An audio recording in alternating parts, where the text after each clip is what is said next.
Imagine a universe of stars, each a sun, a source of light. For eons they guide us, they tell us stories, they define our reality. But what if some stars, what if they are not what they seem? What if they are merely echoes?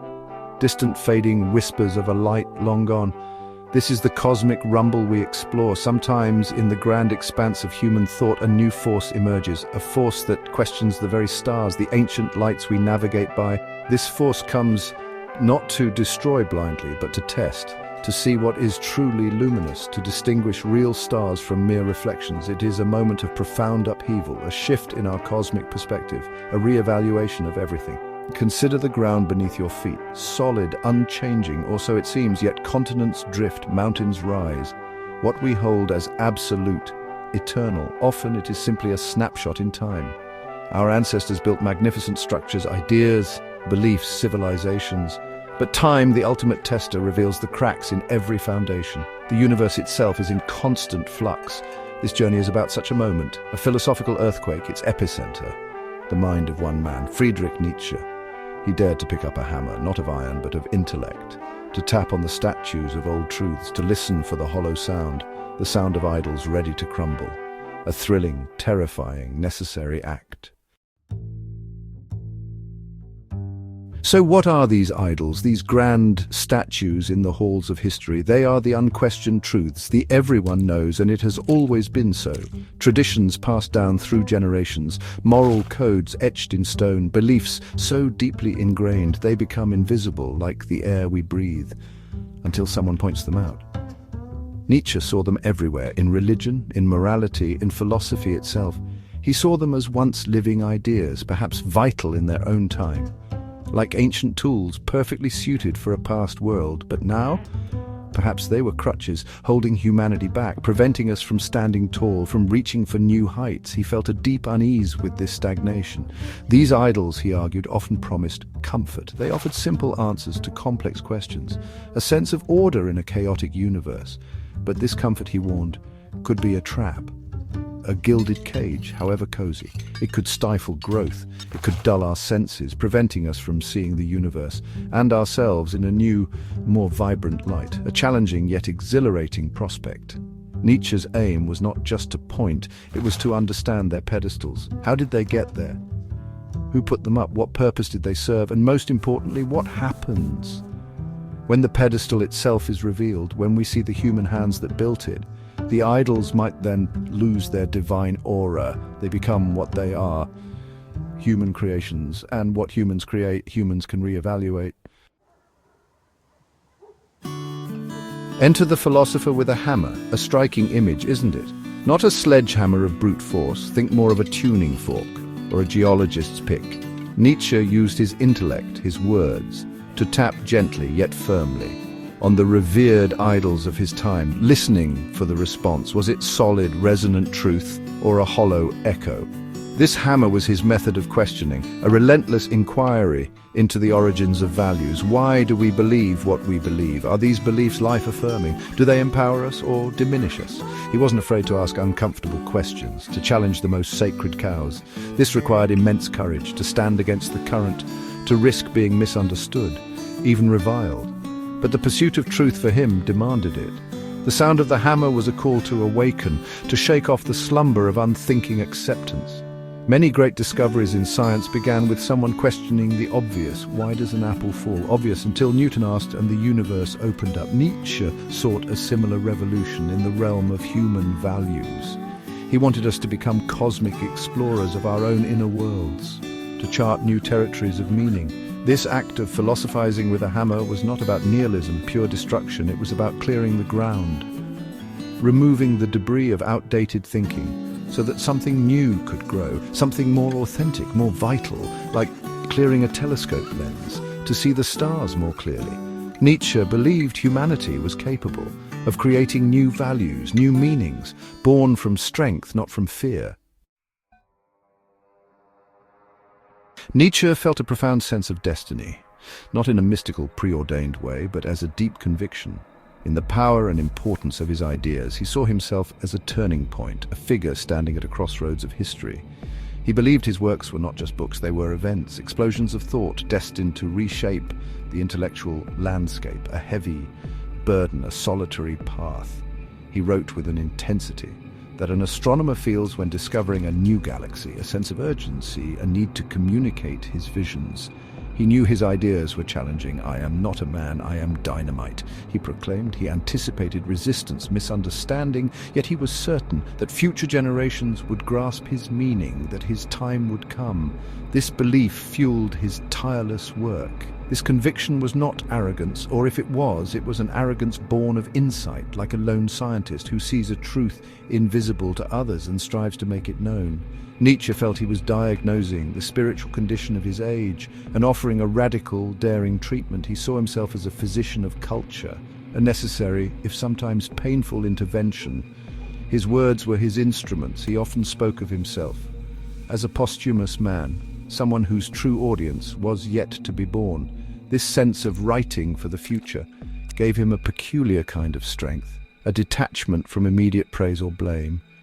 He was planting seeds, knowing he might not see them bloom, but confident in the fertility of the soil, the human mind ever seeking.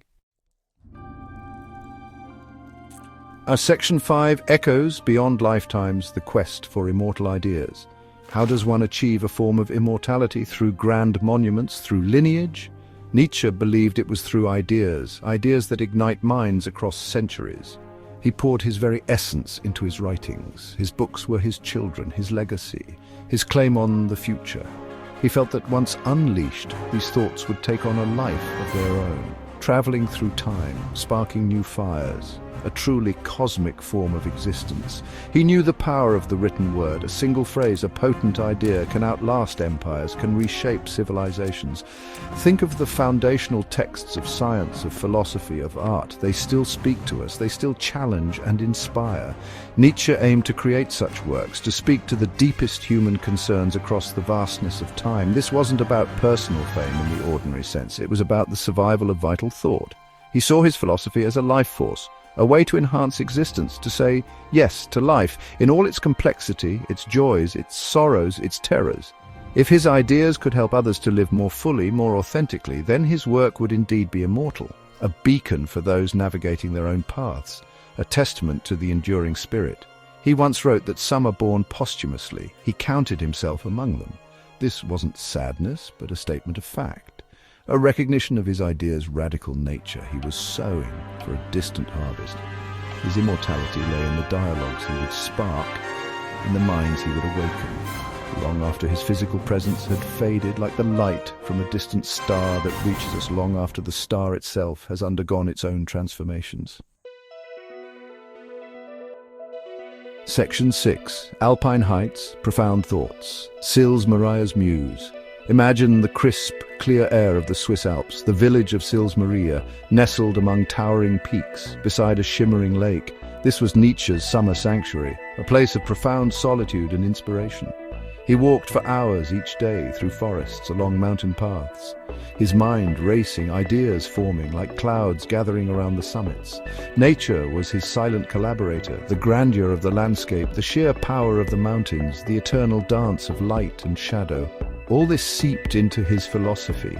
He found in nature a reflection of the forces he explored in human existence, the will to power, the eternal recurrence. These were not abstract concepts. He felt them in the wind. He saw them in the relentless cycle of seasons. The universe speaking in its own language. In this high-altitude clarity, far from the noise of cities, far from the clamor of academic debate, he could hear his own thoughts more clearly. The solitude was not loneliness, it was a fertile space for creation. Here, his most famous work, Thus Spoke Zarathustra, began to take shape. Its poetic, prophetic style seems to echo the majesty of its birthplace, a symphony of thought born in the wild. The physical act of walking was deeply connected to his thinking process.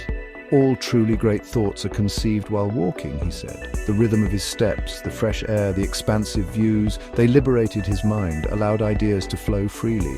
Sils Maria was more than a location. It was a crucible where experience and intellect fused, forging new pathways in philosophy.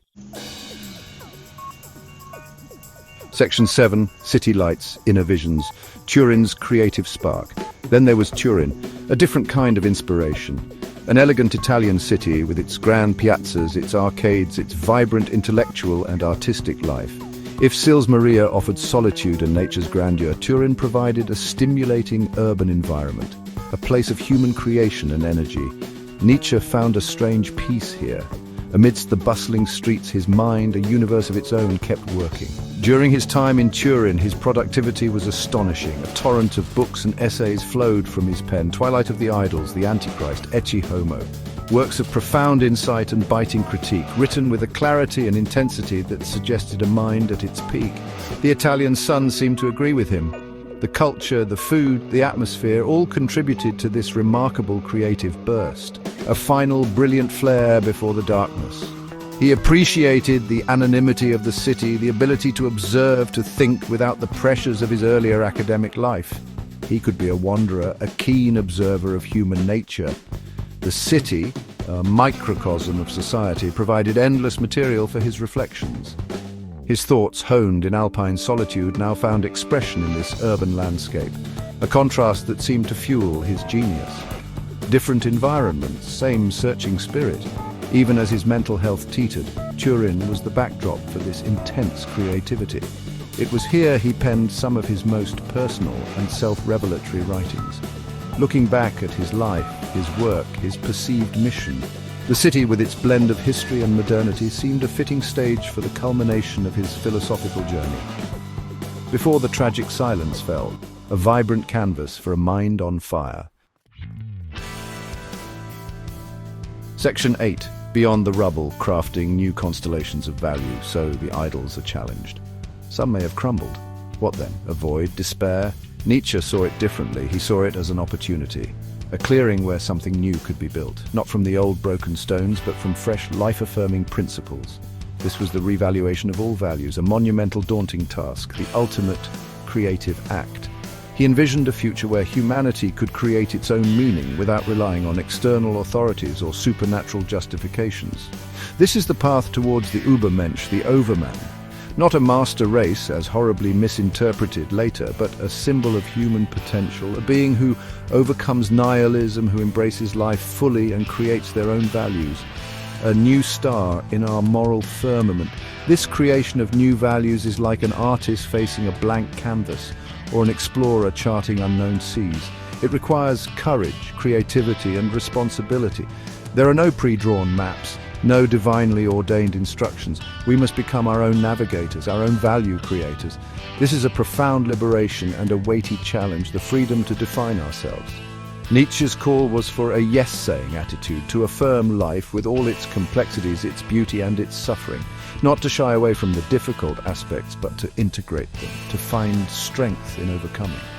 This is not a philosophy of easy comfort. It is a philosophy of strength, of embracing the totality of existence and forging meaning from within. A new dawn after the twilight of old idols. Section 9. The hammer's resonance, Nietzsche's enduring impact. Nietzsche's hammer struck, and the echoes resound even today. More than a century after his voice fell silent, his ideas continue to provoke, to challenge, to inspire, and sometimes to be misunderstood. He has become a permanent fixture in the landscape of modern thought. A philosopher whose influence stretches far beyond the halls of academia, into art, literature, psychology, and culture. A truly cosmic impact. His critiques of morality, religion, and truth forced a re-examination of Western civilization's foundations. Many thinkers who came after him had to grapple with his questions. Existentialism, postmodernism, many schools of thought bear his imprint. Whether they build upon his ideas or react against them, he changed the conversation. He expanded the boundaries of what could be thought and questioned. Of course, such potent ideas can be dangerous if distorted. His concept of the will to power, his critique of slave morality, were tragically co-opted and twisted by ideologies he himself would have abhorred. This is a somber reminder that ideas, like any powerful tool, can be used for creation or destruction. It underscores the need for careful reading and responsible interpretation. His sister's editing played a role here, yet the core of his project remains vital. The call for individual responsibility, the courage to question, the affirmation of life, the challenge to create meaning in a universe that offers no inherent purpose. These are perennial human concerns.